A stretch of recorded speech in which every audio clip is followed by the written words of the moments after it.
You think you know what the Romans were like? Marble? Togas? Serious men giving serious speeches. But here's the thing nobody tells you. Romans had days off. Lots of them. 177 public holidays a year. And on those days, they weren't being serious. They weren't being noble. They were being absolutely, chaotically, recognizably human in ways that are going to make you very uncomfortable about how little has changed. This is what they actually did. Let's start with the Colosseum because everything you think you know about it is slightly wrong. Yes, there were gladiators. Yes, people cheered. But here's what the movies never show you. Gladiators almost never died. Think about it. A trained gladiator took years and a fortune to produce. Killing one mid-fight was like totaling a Ferrari for entertainment. It happened, but it was the exception, not the point. Most bouts ended in surrender. Most gladiators retired alive with money. And here's the part that really lands with fan followings. Archaeologists found graffiti scratched into the walls of Pompeii that reads, Celadus the Thracian makes the girls sigh, carved into stone, by actual fans. In 70 AD, this man had groupies, and the Colosseum itself? Not solemn, not reverent. Vendors pushing through the stands, selling food and wine. The crowd drunk, loud, argumentative. Different class sections reacting completely differently to the same fight. It wasn't a ritual, it was a sport, with all the mess and noise and passion that sport has always carried. The question is, if that's what the Colosseum was really like, what was the rest of the city doing? But here's what surprises people more than the gladiators. Pompeii, a city of 20,000 people, had over 150 fast food counters. Not restaurants, street counters. You walked up, pointed at what you wanted, paid a coin or two, and ate standing up. The Romans called them thermopolia. We'd call them a street food scene that any modern city would be jealous of. And what were they selling? Wine. Always wine. But always diluted. The Romans considered drinking undiluted wine a sign of barbarism. Let that sit for a second. The same culture that watched men fight in an arena considered straight wine uncivilized. And while you're processing that, they were also gambling. Constantly, obsessively, on everything. Chariot races, gladiator outcomes, dice games. Which raindrop would reach the bottom of a window first? Roman law banned gambling. Romans ignored this completely. Loaded dice have been found at sites across the Roman world. Weighted to cheat. People were cheating at gambling in 100 AD. People are cheating at gambling right now. The streets outside were full of fire jugglers, acrobats, musicians competing for the same coins in the same dusty space.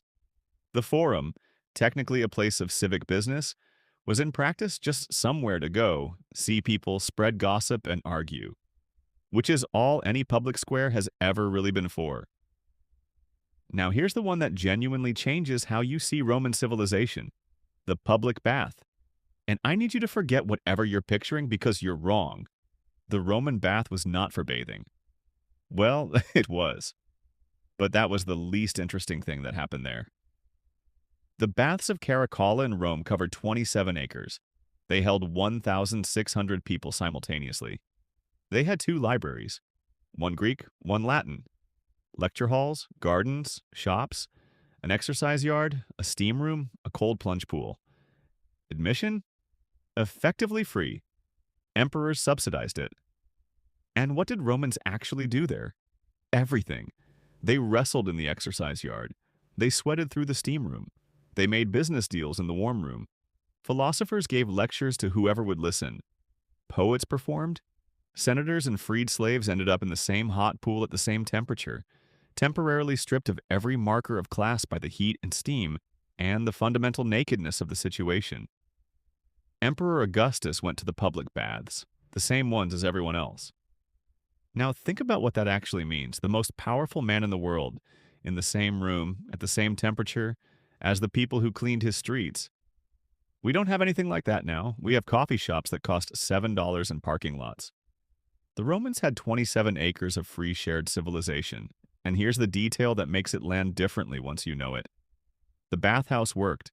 not just as a building, as a social technology. People who share a physical space, who sweat together and talk together and exist together feel connected. And people who feel connected are harder to turn against each other. The bathhouse was infrastructure. It was also civilization. Here's the part that nobody talks about honestly. All of this, of the sport, the food, the baths, the theater, it was real. And it was built on something we can't look away from. Rome ran on slavery at a scale that is genuinely difficult to fully process. The good seats at the Colosseum, not for slaves. The baths, not always accessible. The laughter, the leisure, the beautiful shared civilization. It existed because an enormous number of people were not allowed to participate in it. 9,000 animals died in the first 100 days of Colosseum Games alone. Imported from Africa and India, lions, elephants, hippos, brought to Rome specifically to be killed in front of a crowd. And Roman gambling? There are records of men gambling away their homes, their savings, their children's futures. The dice game in 100 AD had the same pull as anything that destroys people today. The point isn't to judge Romans by standards they couldn't have had. The point is this: the fun was real, the cost was real. You can't have one without knowing about the other. Both were Roman. So, what did Romans do for fun? They watched sport and screamed about it. They ate street food. They gambled on everything. They spent 3 hours at a place that was technically a bath, but was actually the entire social fabric of their city.